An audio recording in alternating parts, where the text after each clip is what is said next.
কলকাতার মেয়ো রোডে গান্ধী মূর্তির নিচে তৃণমূলের ধর্ণা মঞ্চ সেনাবাহিনী খুলে দেওয়ার প্রতিবাদে মঙ্গলবার বহরমপুরে মিছিল তৃণমূলের। বাংলা ভাষা এবং বাঙালিদের ওপর অত্যাচারের প্রতিবাদে মেয়ো রোডে গান্ধী মূর্তির নিচে এই ধর্ণা মঞ্চ করা হয়েছিল। সোমবার ওই ধর্ণা মঞ্চ খুলে দেওয়া হয়েছে সেনাবাহিনীর পক্ষ থেকে। বাংলা ভাষা এবং বাঙালিদের ওপর অত্যাচারের প্রতিবাদে প্রত্যেক শনি এবং রবিবার এই ধর্ণা মঞ্চ থেকেই প্রতিবাদ জানানো হচ্ছিল শাসক দলের পক্ষ থেকে। সেই ধর্ণা মঞ্চ সেনাবাহিনী খুলে দেওয়ার প্রতিবাদে বহরমপুর শহরে তৃণমূলের পক্ষ থেকে এক প্রতিবাদ মিছিলের আয়োজন করা হয়। টেক্সটাইল কলেজ মোড় থেকে শুরু হয়ে শহরের একাংশ পরিক্রমা করে এই মিছিল শেষে করা হয় পথসভা। এখানে উপস্থিত ছিলেন বহরমপুর পৌরসভার চেয়ারম্যান নারুগোপাল মুখার্জি, জেলা যুব তৃণমূল সভাপতি বিশ্বদেব কর্মকার সহ তৃণমূলের নেতা ও কর্মীরা। দেখুন, আজকে আমাদের যে গতকাল মেয়ো রোডে ঘটনা ঘটেছে, বিজেপি কোনো রকমভাবে সেই একই রকম তাদের যে পদ্ধতি সেটা শুরু করেছে।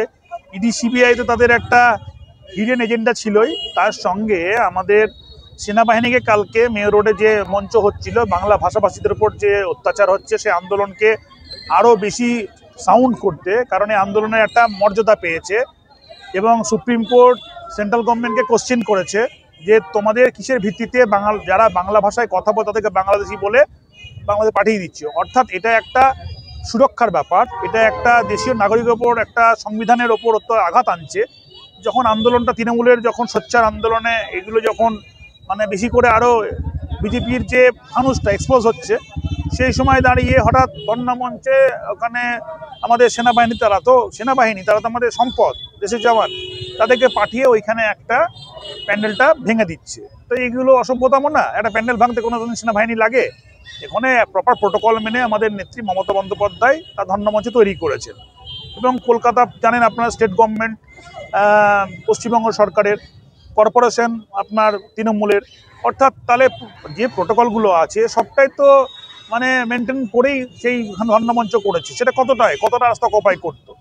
তো এইগুলো নিয়ে যে হঠাৎ দুম করে সেনা পাঠিয়ে যে এখানে একটা করবে, এরকম একটা প্রোপাগান্ডা তৈরি করবে, এটা খুব লজ্জাজনক। এটা কখনোই ঠিক হয়নি এবং এখানে বিজেপির লড়াই করার ক্ষমতা থাকলে পরে নিজেরা লড়ুক, লোকবল দিয়ে লড়ুক। তারা যেভাবে এইসব ইডি সিবিআই আর আপনার সেনাবাহিনীতে লড়ছে, এই লড়াই কোনোদিন গণতান্ত্রিক লড়াইয়ের এমনি সার্থক হয় না। ইসবার 400 পার নরেন্দ্র মোদী বলেছিল, ইসবার 200 পার নরেন্দ্র মোদী বলেছিল, কিন্তু কি হলো যে আপনার 400 পারও হয়নি আর 200 পারও 2021 সালে হয়নি। অর্থাৎ মানুষ যাকে চায় তাকে মানুষ নির্বাচনের মধ্যে দিয়ে নিয়ে আসবে। মমতা বন্দ্যোপাধ্যায়কে মানুষ সিপিএমকে রিজেক্ট করার পর টানা 15 বছর ধরে চেয়েছে, আবার 5 বছরের জন্য চাইছে। অর্থাৎ এটা পরিষ্কার হয়ে গেছে যেখানে বিজেপি দাঁড়াতে পারছে না, তাদের কোনো ক্ষমতা নেই, তাদের কোনো অস্তিত্ব নেই, তাদের কোনো জায়গায় জমি তৈরি করার। তাহলে কি কারণে হঠাৎ আমাদের তৃণমূলের ওপর এরকম একটা সেন্ট্রাল গভর্নমেন্টের পাওয়ার দিয়ে এরকম একটা যে একটা পরিস্থিতি, ইরিটেটিং পরিস্থিতি তৈরি করছে, এটা রাজনীতির পক্ষে খুব অশুভ দিক, এটা করার ঠিক নয়। সেই জন্য আমাদের এই প্রতিবাদে, যেহেতু কালকে এরকম একটা কি বলবো, একটা আনপ্রেডিক্টেবল এবং খুব অসাংবিধানিক যে আপনার ওখানে কার্যকলাপ ঘটিয়েছে সেন্ট্রাল গভর্নমেন্ট ইনস্ট্রাকশনে, বিজেপি গভর্নমেন্ট ইনস্ট্রাকশনে, তার প্রতিবাদে আজকে আমরা পথে নেমেছি। আমাদের সমস্ত কাউন্সিলরগণ আছে, সমস্ত আমাদের এখানকার তৃণমূল কংগ্রেসের সলিড লিডাররা আছে, কর্মীগণ আছে, জেলার যুব সভাপতি এবং আমাদের কাউন্সিলর বিশ্বদেব কর্মকার রয়েছে। আমাদের বিভিন্ন রকম শাখা সংগঠনের যারা আছে, তারা ছাত্র, মাদার, যুব সবাই মিলে এখানে আমরা পার্টিসিপেট করেছি এবং আমরা আমাদের প্রতিবাদটাকে এখানে পার্টির নির্দেশ অনুযায়ী আমরা এখানে কর্মসূচিটা পালন করলাম।